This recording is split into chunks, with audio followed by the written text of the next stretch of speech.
The United States has some of the most unique fisheries in the entire world, from the Great Lakes and their 6-foot sturgeons to the salmon runs in Alaska. But one fish sticks out for the state of Montana, the Arctic Grayling.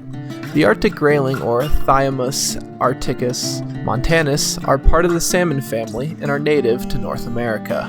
However, there is only one population in the lower 48, being in the Big Hole Basin of Montana. There is an ongoing discussion whether to put the Arctic Grayling on the endangered species list as threatened.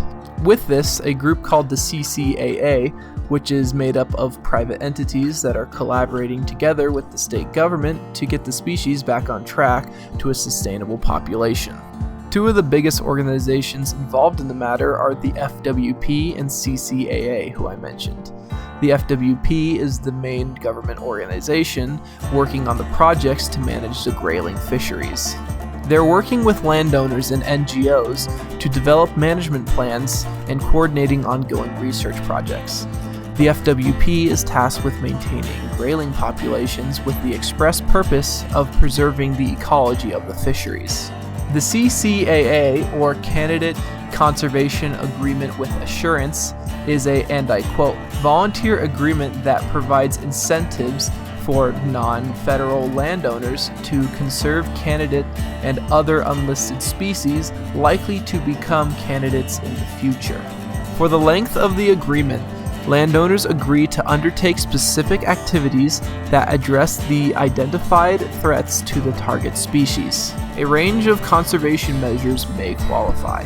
They are dedicated to preventing the Arctic grayling from being put on the endangered species list through stream restoration projects and research on ongoing management techniques for the species.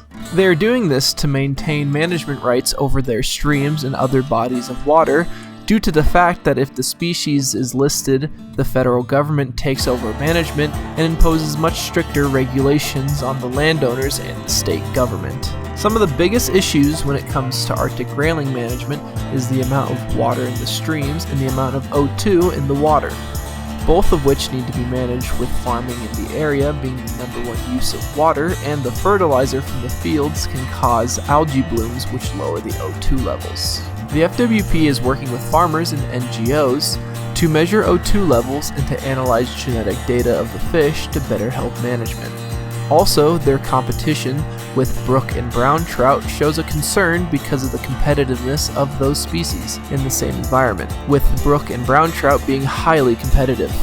Being in Montana, hatcheries are not used to maintaining species, and without the use of them, there is a bigger emphasis on maintaining their natural fisheries. Their focus is on maintaining the fishery so that the species can thrive on their own. This is done to better help the species in the future, and it saves a lot of money on the FWP side of things. Measuring O2 and water temperature in the fishery is vital to maintaining a stable population. If levels are to go outside the survivable range, massive die-offs may occur. These projects are done to see the possible contributors to the decline of the species and to create effective ways to positively influence it to try to get the population to start gaining numbers again. This is an interesting but common occurrence where the state and private organizations band together to prevent a species from being listed by making and executing management plans to protect it.